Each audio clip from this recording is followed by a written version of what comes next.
Welcome to the Scoop School podcast, where we tackle your conundrums about the retail ice cream and frozen dessert business. And now, here's your host. When it comes to cheesecake, he's all about that base, The ice cream bloke and self-appointed headmaster of Scoop School, Steve Christensen. G'day ice cream lovers, nice to have you here. We're on the back end of our 100th episode and now rolling on to number 200. I know that's a little bit further away, but we do appreciate you tuning in here.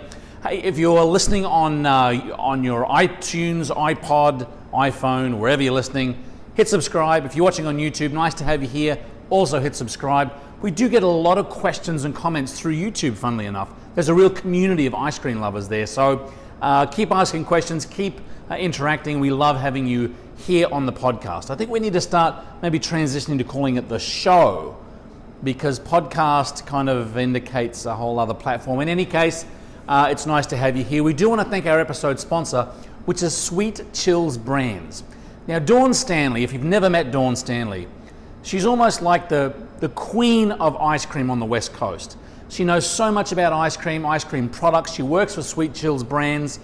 They also do frozen yogurt, frozen custards, premium ice cream mixes. Really knowledgeable person. So I would suggest if you're on the West Coast, really if you're anywhere on the west-hand side, if that is the right terminology, of the United States, talk to Dawn Stanley at sweetchillsbrands.com. She's a wealth of information. We thank her and Sweet Chills for sponsoring this episode of the podcast. Sorry about that glitch there. I actually had a prop that I needed for the podcast here. I didn't have it with me. I want to talk to you a little about this little fella here. This is a maraschino cherry. Very, very common in the frozen cocktail, frozen beverage, and obviously a staple on frozen dessert menu boards. Most of the sundaes that we have up here have some form of maraschino cherry, either a stemmed cherry or an unstemmed maraschino cherry.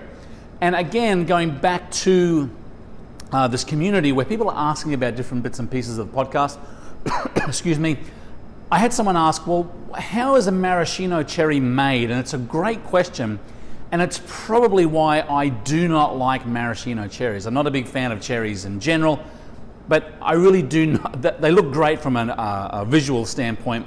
Not a big cherry fan. So how are maraschino cherries made? Well, this particular brand of cherry or style of cherry comes from the Maraschino cherry tree.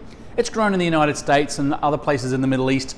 And basically what happens is they pick these cherries, stemmed or unstemmed, and then they basically bleach them. They bleach them in a solution of calcium chloride, which is a salt type of deposit, and also in sulfur dioxide, which is a preservative, and they soak these cherries in that mixture, that chemical mixture, for anywhere between 2 and 4 weeks to basically bleach the color out of them and get all of the flavor out of them. Then, when they pull these cherries back out, they're kind of like an off-white, yellowy kind of color with no flavor whatsoever. They put them in a mixture of high fructose corn syrup and red dye. And they soak them in that extract or that mixture for about a month, 30 days or so, and that's where we get this maraschino cherry. I'm not even dedicated to the point where I'll actually eat it for the punters out there. I'm going to wipe my hands because the stuff just gives me the creeps.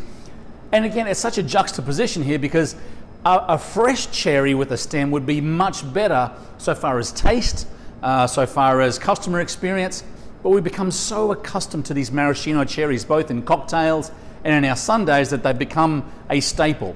Do you use stemmed cherries? Do you use unstemmed cherries? Doesn't really matter. They do dress the sundae very, very well, but the process to actually produce them, you got to think it's very, very chemically and artificially colored and flavored. Not such a great thing culinarily, but hey, it dresses it up and most stores use them.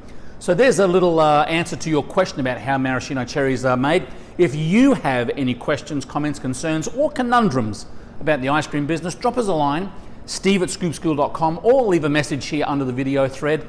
Again, we want to thank Dawn Stanley and all the crew there at Sweet Chills Brands for their sponsorship. Keep on scooping, folks, and we'll see you in the next video.